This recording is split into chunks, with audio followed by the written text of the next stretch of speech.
కొన్ని శక్తులు బాలయ్య అభిమానులను బాగా వాళ్ళని ముందుకు నెడుతున్నట్టుగా ఉన్నారు. మాకేమీ లేదు, మేము ఎప్పుడు డబ్బులు పెంచుకోవడం మీద ఆధారపడలేదు, నరసింహారెడ్డి పేరెందుకు తీసావు, ఇలాంటివన్నీ వాళ్ళు ట్రోల్స్ చూసుంటాం చాలానే పెడుతున్నారు. అంటే ఒక సెక్షన్ రెచ్చిపోయింది, బాలయ్య భలే మాట్లాడాడు, చెప్పాల్సిన వాళ్ళకి చెప్పాడని ఒక చిన్న సెక్షన్ తెలిసి తెలియక కావచ్చు, కానీ బట్ రాజకీయంగా ఇది చాలా నష్టం. రాజకీయంగా కంటే సామాజికంగా సోషల్ సెక్షన్స్ మధ్యలో ఇది చాలా నష్టదాయకమైనటువంటిది.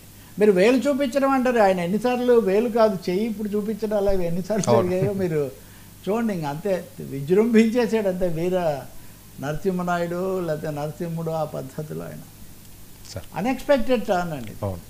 ఒక్కసారిగా డైవర్షన్ అయిపోయింది, అజెండా ఇదైపోయింది. కానీ దీని వెనక లోతైన కారణాలు మాత్రం ఉన్నాయి, ఖచ్చితంగా లోతైన కారణాలు ఉన్నాయి. కామినేని శ్రీనివాస్ మాట్లాడిన దాంట్లో కూడా ఉన్నాయి, కానీ ఆయన ఇదయ్యేసరికి ఆయన మీద విరుచుకుపడ్డాడు కదా. ఆయన ఏదో ఈయన బూస్ట్ చేయడానికి ఆయన ఒకటి ఏదో చేస్తే ఆయన మీదే పడ్డారు. ఇంకా అది అంతే అవుతుందండి. ఒకసారి అది మనము బుల్డోజ్ చేయడం మొదలుపెట్టాక ఇంకా వర్మ లేదు, రవి లేదు, ఏం లేదు, అందరి మీద కదా వెళ్ళిపోతుంది. సార్ ముసుగులు తీస్తామని చంద్రబాబు ఎప్పుడో అరెస్ట్ చేసేవాడిని, ఈరోజు మాట్లాడుతున్నారు ఆయన. రాజకీయ ముసుగుల్లో నేరస్థ శక్తులన్నీ ఉన్నాయి, వాళ్ళ ముసుగులు తీసారే బయట పెట్టాలని మేము ఆగుతున్నాం, కానీ లేకపోతే ఎప్పుడో అరెస్ట్ చేసి ఉండేవాడిని అని. అంటే ఒక విధంగా జగన్ను అరెస్ట్ చేయాలి, ఇప్పుడు అవుతాడు, ఆగస్టులో అవుతాడు, సెప్టెంబర్లో అవుతాడు, ఇవన్నీ నడిచాయి కదా, ఆలస్యం అవుతుందని అసంతృప్తి ఒకవైపు రావటం, ఈ పరిస్థితుల్లో ఆయన సమాధానం చెప్తున్నాడు. ఎప్పుడో వచ్చిన రోజే అధికారంలోకి వచ్చిన రెండో రోజే అరెస్ట్ చేసి ఉండేవాడిని నేను తలుచుకొని ఉంటే జగన్ అనే మాట అనకపోయినా, కానీ అది పెద్ద సమస్య కాదు. కానీ వాళ్ళని అది పూర్తిగా బహిర్గతం చేసి నిజస్వరూపం బయట పెట్టాలని నేను ఆగుతూ ఉన్నాను, సమయం తీసుకొని చట్ట ప్రకారం ఇవన్నీ కూడా చేస్తామని ఆయన చెప్తున్నారు. రెండోది ఈ ప్రస్తావనలన్నీ చేశారు, ఈ పోస్టులు లేకపోతే ప్రచారాలు. ఆ సిఐ శంకరయ్య నాకే నోటీస్ ఇస్తాడా, ఎలాంటి శక్తులు వెనకున్నాయో మీరు తెలుసుకోవాలని కూడా ఒక తీవ్రమైన హెచ్చరిక లాంటిదే చంద్రబాబు నాయుడు చేశారు ఈరోజు. ఇంకోటి అరెస్ట్ దిశలో మేము ఆలోచిస్తున్నాము, ఫిక్స్ చేస్తున్నాము. ఒక విధంగా చెప్పాలంటే పొలిటికల్గా పర్సనల్గా కూడా ఫిక్స్ చేసిన తర్వాత మేము స్టెప్ తీసుకుంటామని. ఇప్పుడు చంద్రబాబు నాయుడు కూడా ఎన్నికలకు 6 నెలల ముందే కదా అరెస్ట్ చేశారు. ఉదాహరణకు ఈ కేసు ఎప్పటి నుంచో ఉంది, నాకు కూడా కేసు అంటే ఈ ఫిర్యాదు ఉంది, ఉన్నా కానీ ఇది నిలబడుతుందా లేదని. కానీ నా ఉద్దేశం ఎన్నికలప్పుడు అరెస్ట్ చేస్తే ఎఫెక్ట్ ఎక్కువ అని ఆయన అనుకున్నారు. చంద్రబాబు కూడా బహుశా కొంత సమయం తీసుకోవాలనుకోవచ్చు. ఇంకొకటేమో కొన్ని అంచనాల ప్రకారం అరెస్ట్ చేస్తే సానుభూతి వస్తుంది అని భావించే వాళ్ళు కొంత భయపడే పరిస్థితి కూడా ఉంది. వీటన్నిటి వల్ల నేను వెనకాడడం లేదు, I'm ready, I'm trying to fix him, మళ్ళీ తప్పించుకోకుండా. మీరు గుర్తు చేసుకుంటే క్యాబినెట్ సమావేశాలు కూడా చాలాసార్లు చెప్పాడు ఆయన, మనం దెబ్బ కొడితే అది మళ్ళీ కోలుకోలేనట్టుగా ఉండాలి, మళ్ళీ అది అక్కడ ఒకసారి ఇరికిచ్చిన తర్వాత తప్పించుకోకుండా ఉండాలన్న పద్ధతిలో మాట్లాడారు. ఆ దిశలో పావులు కదుపుతున్నట్టుగా ఉన్నాడు, ఖచ్చితంగా వ్యూహాలు రచిస్తూ ఉన్నట్టుగా ఉన్నాడు, చాలాసేపు మాట్లాడారు. అంటే ఇప్పుడున్న పరిస్థితుల్లో జగన్మోహన్ రెడ్డి గారిని అరెస్ట్ చేయడం అన్నది అది మంచి నిర్ణయం అంటారా?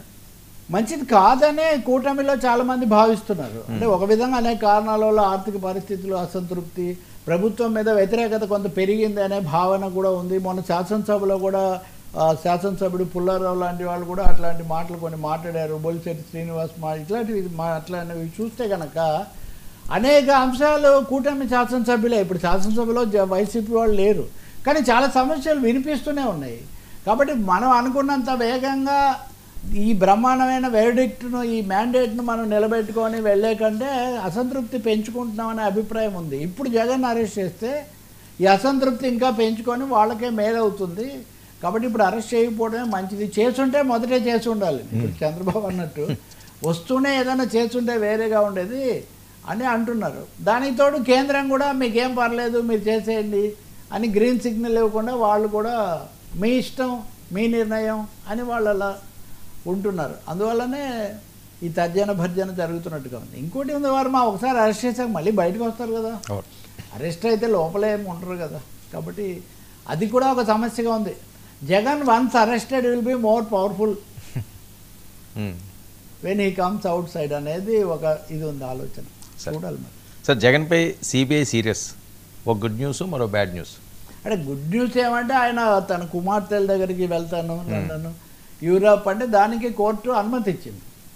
సో అనుమతి ఇవ్వడం వరకు మంచి విషయం కదా అని. గతంలో అయితే కనుక లండన్ వెళ్ళినప్పుడు అంతా కూడా చాలా జరుగుతుంది. నిన్న శాసనసభలో అది కూడా వచ్చి తాను లండన్లో ఉండి ఇక్కడ చంద్రబాబును అరెస్ట్ చేయించారని. ఇప్పుడు అనుమతి వచ్చింది, కానీ చాలా షరతులు పెట్టారు. షరతులు పెట్టడమే కాకుండా కోర్టు అనుమతిలో మీరు కోర్టుకి ఇక మీద హాజరు కావాల్సి ఉంటుందని చెప్పింది.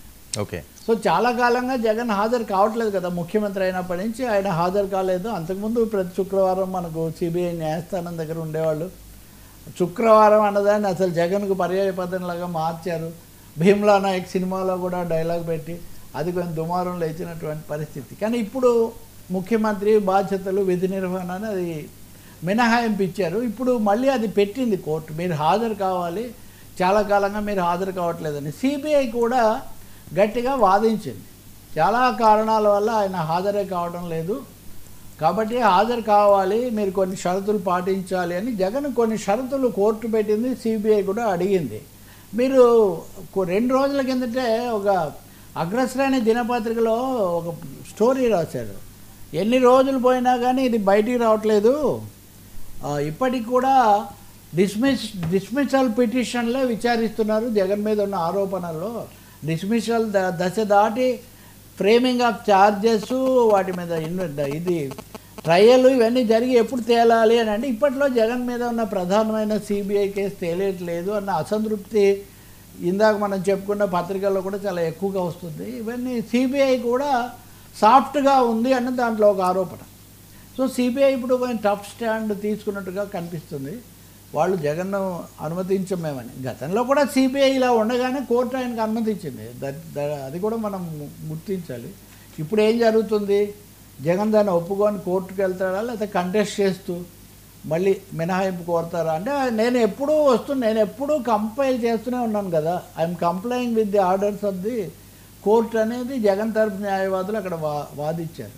బహుశా ఆయన ఒకసారి విదేశాలకు వెళ్ళి వచ్చిన తర్వాత అంశం, ఇది అక్టోబర్లో జరుగుతుంది, అప్పటికి ఈ అంశం ఒక కొలికి రావచ్చు. వెదర్ సిబిఐ విచారణ ఇంకా తీవ్ర రూపం తీసుకుంటుందా, ఇంకా నెక్స్ట్ టర్న్ ఎలా ఉంటుంది అనేది. నాకైతే అందరికీ తెలిసిందే, దేశంలో మోదీ ప్రభుత్వం ప్రతిపక్షాలను గుప్పిట్లో పెట్టుకుంటుంది. వాటిని ముగింపు పలకటం కంటే కూడా కోర్టుల చుట్టూ తిప్పడం, అది తెగకుండా అందరినీ సస్పెన్స్లో పెట్టడమే సిబిఐ వ్యూహంగా ఉంటుందని భావిస్తున్నారు.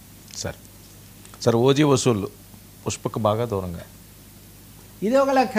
ఇప్పుడు రకరకాల వీటిల్లో మొత్తం నిన్న మనం అనుకున్నాం కదా, అది ఈ మధ్య వచ్చిన సినిమాల్లో ఈ కూలీ లేకపోతే ఇట్లాంటి సినిమాల రికార్డ్ అయితే దాటేసింది. 94 కోట్లు, దాదాపు 100 కోట్లు అక్కడ దాకా.